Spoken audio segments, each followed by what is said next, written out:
Well, I have to say, I am so pleased to be here. I have waited 10 years to tell this story.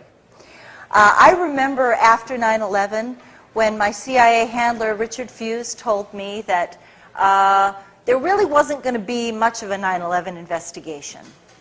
And we were going to try to keep the people calm. That's what he said. We're going to keep them calm. And I said, what do you mean? He said, well, we don't really need them to know everything that we were doing before 9/11. And I said, well, why? What do you think is going to happen when they find out that you didn't tell them the truth? Why don't you just tell them the truth right now? And he said, well, that's not really what they want to do. So I had, I had different ideas. I will tell you straight off the bat that right after 9/11, my CIA handler received a $13 million payoff from the 9/11 investigation that was supposed to be money used for the Iraqi, to secure Iraq's cooperation. And I ended up getting indicted on the Patriot Act. I was the second non-Arab American ever indicted on the Patriot Act after Jose Padilla. And my crime was in opposing terrorism and going to Congress, and I had spoken to the staff of Senator John McCain and Senator Trent Lott, and I had pounded them. I called their chiefs of staff, their legislative directors, and their foreign policy people, and I said, I'm an asset who covered Iraq and Libya at the United Nations, and I have a story to tell, and you need to hear what I have to say. And within 30 days, I am not making this up, this is actually, thanks to the Patriot Act, all of my phone calls to these offices are taped by the FBI, so I can actually prove that they occurred. And I have the dates, I have the actual phone conversations on tape. And within 30 days of those conversations, I woke up to hear the FBI pounding at my door, and I got up out of bed and I looked out the window, and there are men in flak jackets in my porch. And I open the door, and they come into my house, and they're like, Ms. Susan, and the FBI agent is shaking. He's shaking.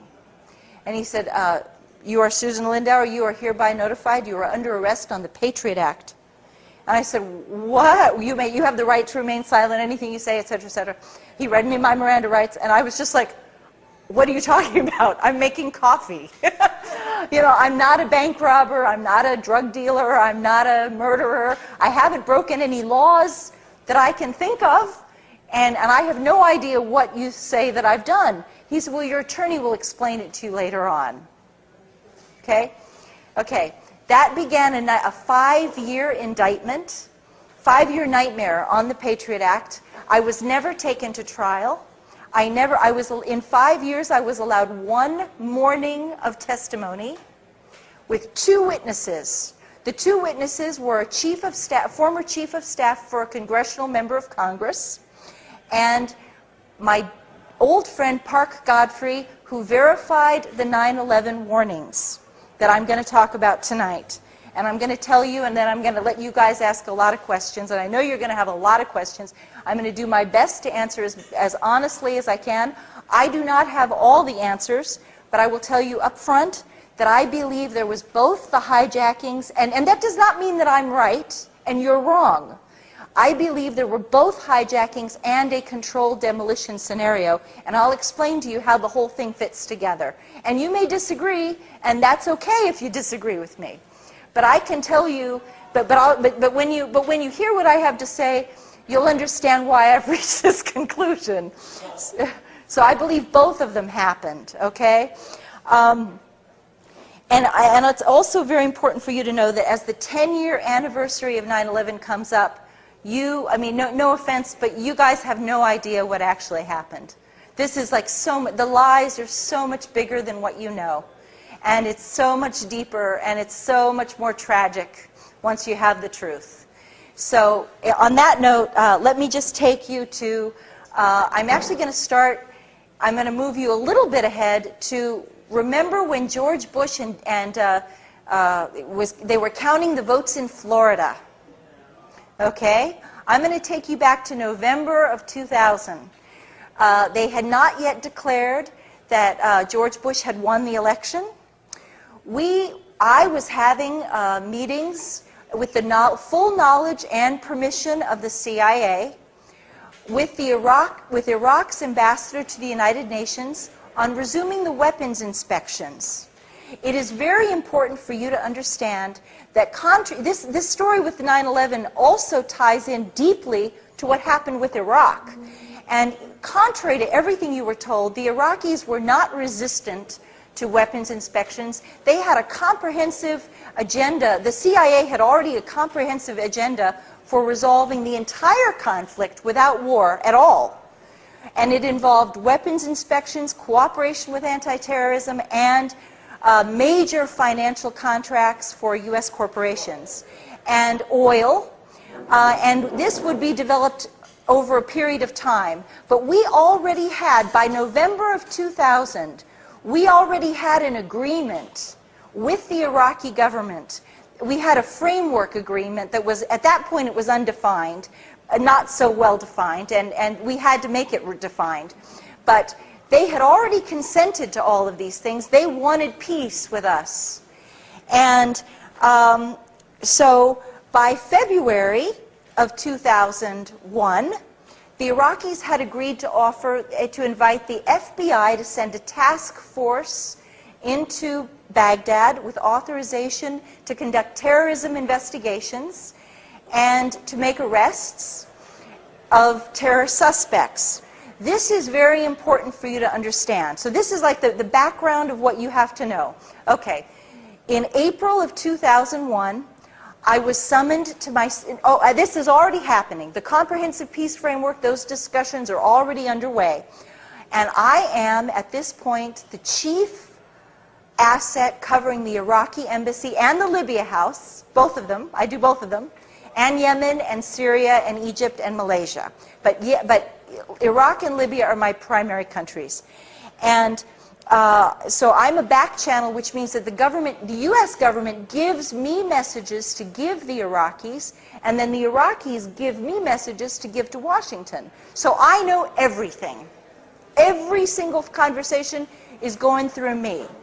And I can tell you that in April of 2001, I was summoned to my CIA handler, Dr. Richard Fuse, and he said he had a message for me to deliver to New York at the earliest possible convenience. And the message was this: we are looking for information on a conspiracy to hijack airplanes. We expect the target to be the World Trade Center. We think they're going to fly the airplanes into the World Trade Center.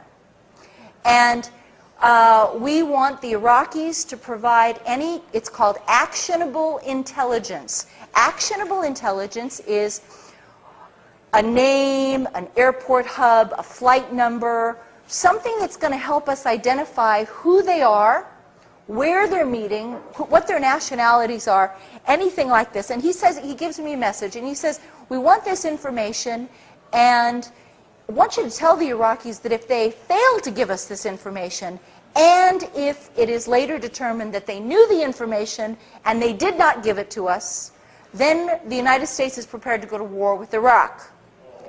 Okay, this is April of 2001. Well, I went up to New York, and we were in the middle of these great negotiations. We already had an invitation. From February of 2001, we have an invitation for the FBI to come to Baghdad. So I go up to New York. I'm very pleasant. I'm very polite. There's no reason to be nasty with these people. They want peace. I say, hey, could you please send a message to Baghdad? We'd like this information. If you come across anything, Saddam had been one of our best sources on terrorism throughout the 1990s. Iraq hated terrorism because they believed that they hated Islamic jihadis. He did. Whether you like Saddam or not, whether you hate Saddam or not, he hated Islamic conservatives. He was convinced that they would take advantage of the crumbling of authority in Baghdad under the sanctions, and that they would then try to overturn his government, and the poverty of the people from the sanctions would fuel this problem, would help overturn his government. So he wanted to help us at every turn keep these people, from becoming too powerful. Okay, and so we knew this. So when I go to New York in April of 2001, I'm very friendly, and I say, hey, look, could you send the message to Baghdad? Let them know we're looking for this. Thanks. And the message from the Iraqis in April of 2001 is, hey, send the FBI. We've already agreed to send we've already invited you to send the FBI. Come on. Tell them, just bring them on. Sure. Wow. You didn't know that, did you? Okay. So I go back to Washington, and I get a phone call from Richard. He said, come down to my office. I want to hear what they said. I go down, I said, oh, I was real polite. Yeah, I gave him a message, sure. He said, I didn't tell you to be nice. I told you to tell those, this is going to be on television, right? This is going to be like, okay, well, I'll soft pedal what he said. He was like, you go back to, you stupid, goddamn, blankety. I told you to tell those SOB MFers, God, GD, blah, blah, blah, blah, blah, screaming, circling me around his conference. I'll never forget it. Circling his conference desk, ranting and raving, waving his arms around. He didn't do that very often. He does not have that kind of personality. He's a very calm man, and he feels that if you're really angry at somebody, then the more calm you are, the more dangerous you are. That's CIA. He's old school CIA. Okay, so he's screaming now. And I go back, he's like, you go back to New York and you deliver the message exactly the way that I told you to deliver the message. And I said, well, Richard, I don't want them to think I'm threatening them because, I believe in like negotiations and conflict resolution. He said, no, I don't want them to think you are threatening them. And he said, I don't want them to think I am threatening them. I want you to tell them this threat of war originates at the highest level of government, above the CIA director, and above the Secretary of State. That it would be three men: President George Bush, Vice President Dick Cheney, and Secretary of Defense Donald Rumsfeld, and no one else. Those are the three people who are threatening war. And I want to be really clear about the message that I was ordered to give them. We demand that you turn over any actionable, any fragment of intelligence outlining a conspiracy involving airplane hijackings and a strike on the World Trade Center.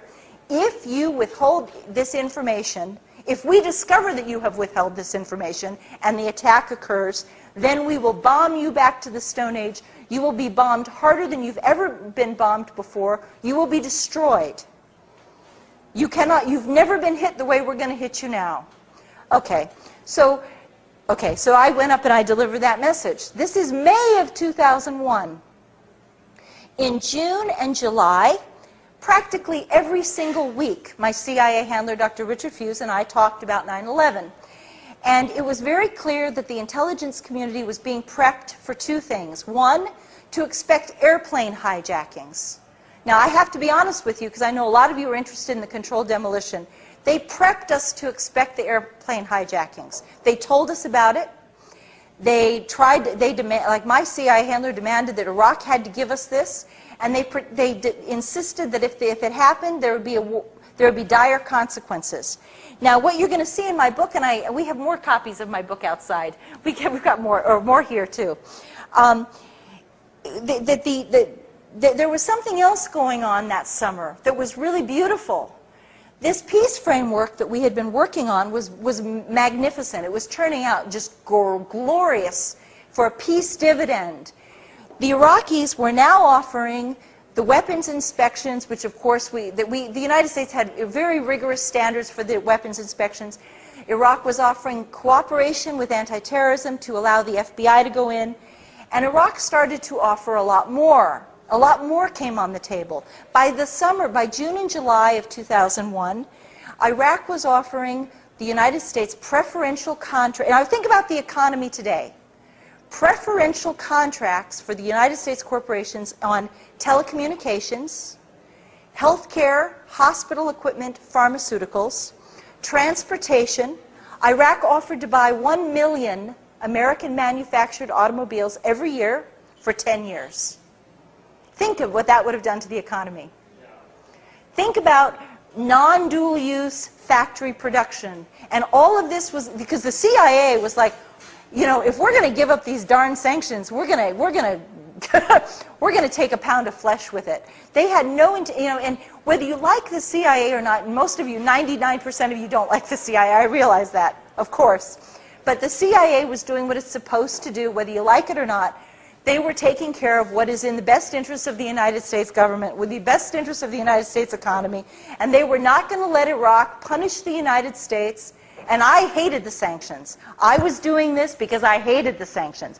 I was doing it because I thought, because they had destroyed education, they wiped out literacy in a single generation, they destroyed the hospitals and the healthcare system. Iraq performed the second heart transplant in the world, and we wiped them out.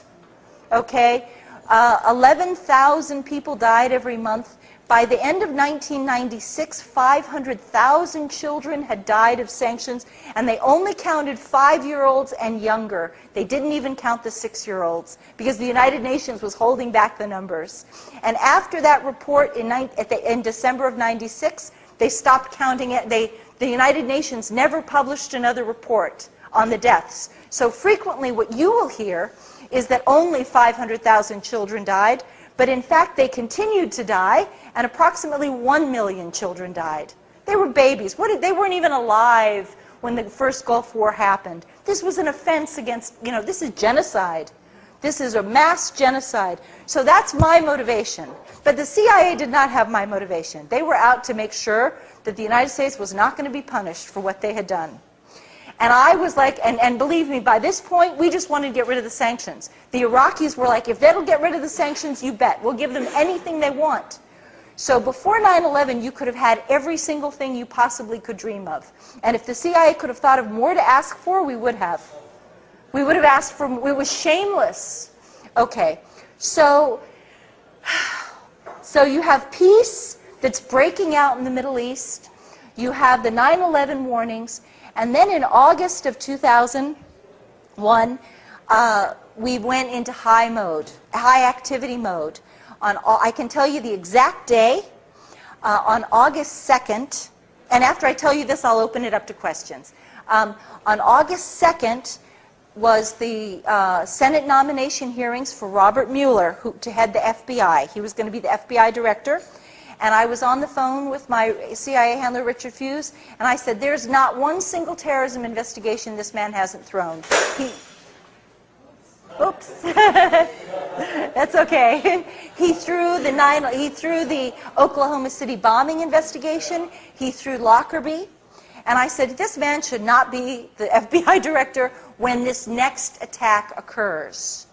And Richard Fuse said to me, my God, what if there is no FBI director when this happens?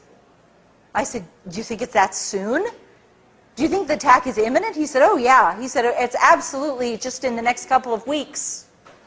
He said, I don't want, and I said, well, God, Richard, I'll go back to New York right now, and I'll pump the Iraqis and see if they've got anything from Baghdad. I'll see if they have any news for us. And he said, oh my God, Susan, do not go back to New York City. It's too dangerous. We are expecting the use of a miniature thermonuclear device. And they were not afraid that I was going to be hurt by like falling debris in the World Trade Center. I wasn't going to be at the World Trade Center. They were afraid of radiation contamination, like the winds blowing the radioactive stuff. And that's what he was like, don't go up there. We're expecting mass casualties. And I said, well, Richard, you know, I'll go up the day after. This was I can tell you the exact day. It was a Thursday.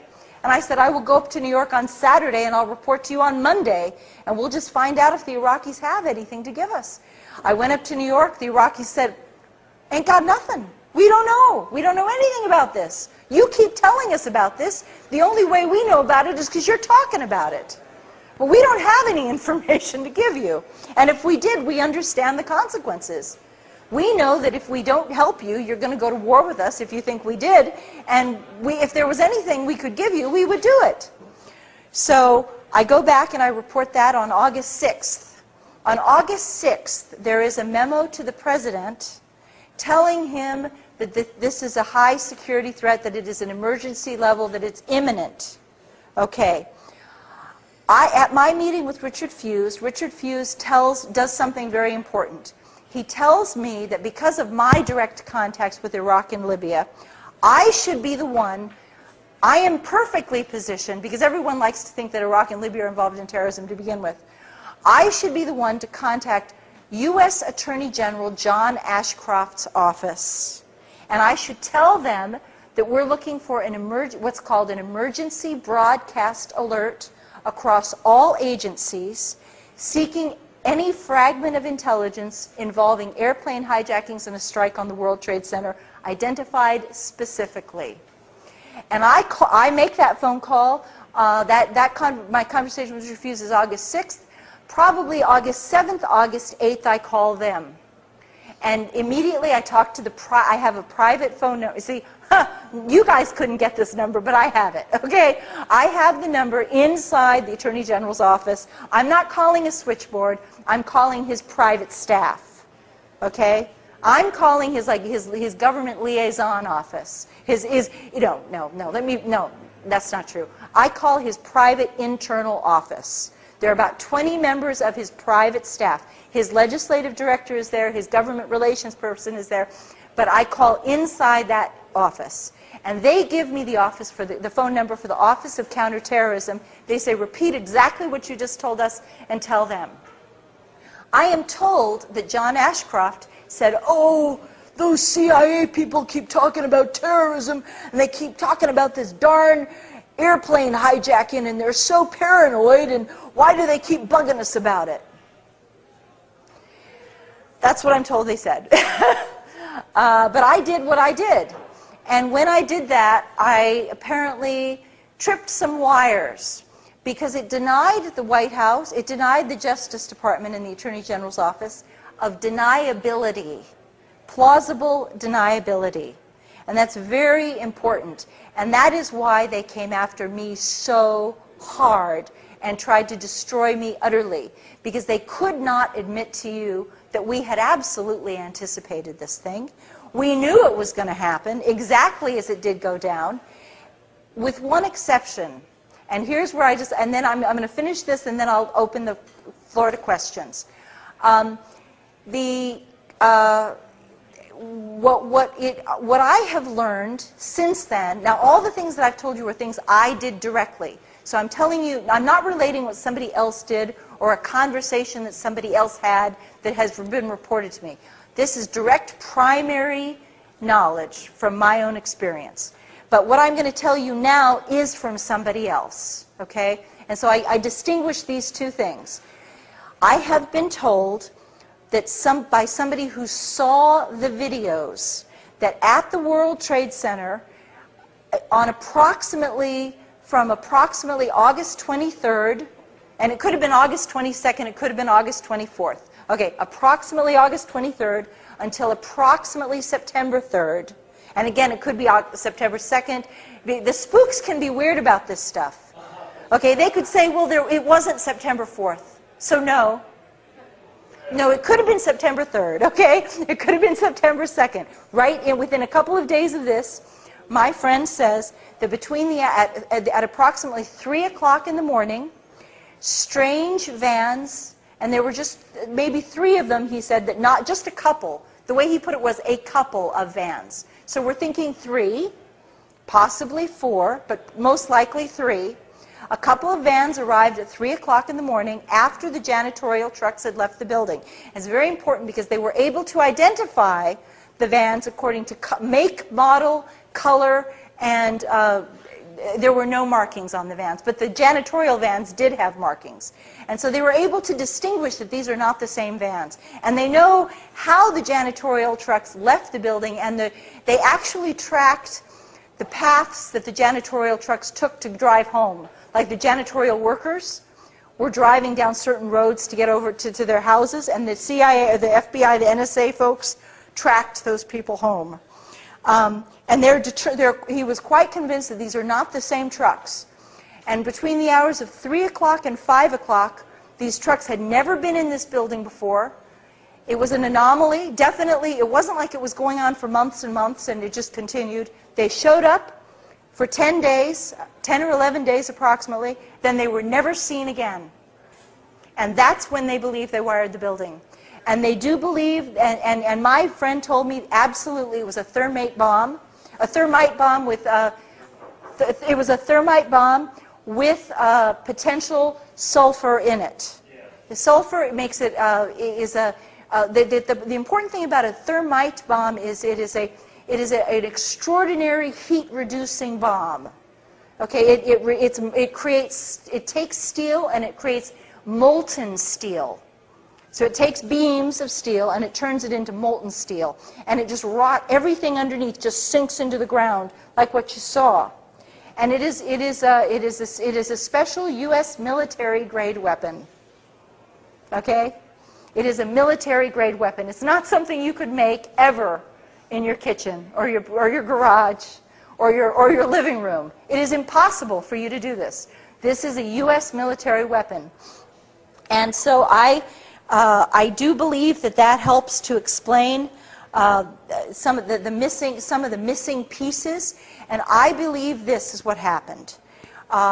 They'd known about the terrorist attack for months. There is a long-term advanced knowledge.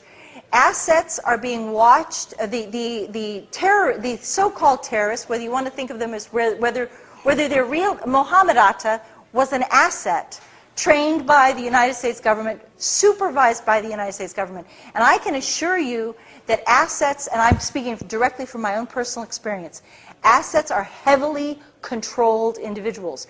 I was never dealing with Iraq and Libya without somebody paying extremely close attention to me at every stage, and my phones were tapped. I mean, at some point they had wired my house.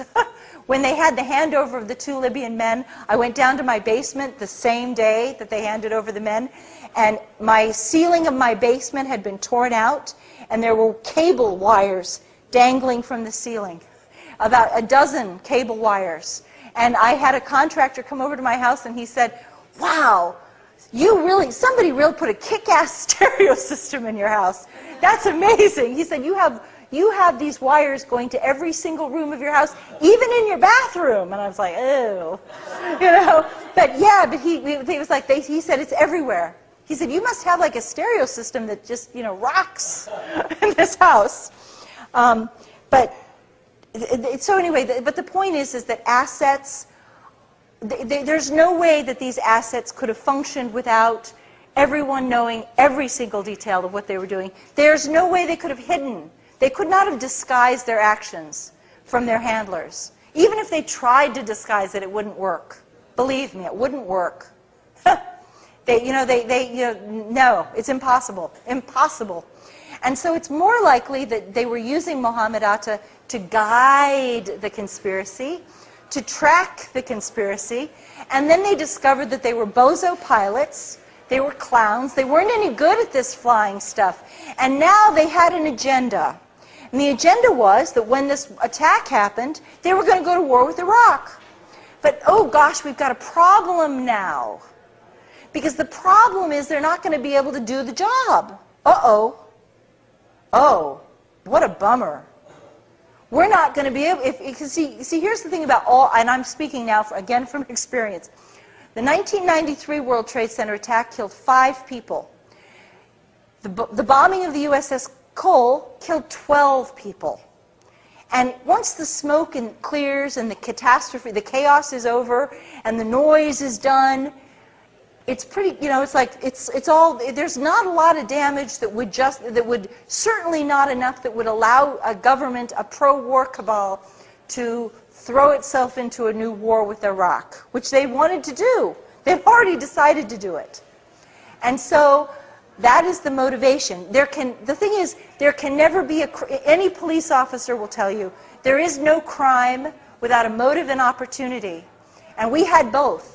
So it's not like they just spontaneously wired the World Trade Center. They knew it was coming, and they wanted to make sure that they had maximum damage when it hit. They knew they were going to use the airplanes as the cover to demolish the building. So it's not, you know, a lot of people in the 9/11 truth community have gotten kind of, at first, when I first broke this news, they were like, you know, a lot of people attacked me, and they said, you're saying there were airplane hijackings. No, no, there was a demolition. And I'm like saying, no, no, there's both of it. Both things happened. They knew this, they knew the airplanes were going to be hijacked, so they used it as a cover to guarantee maximum destruction because they already knew the consequence of war. So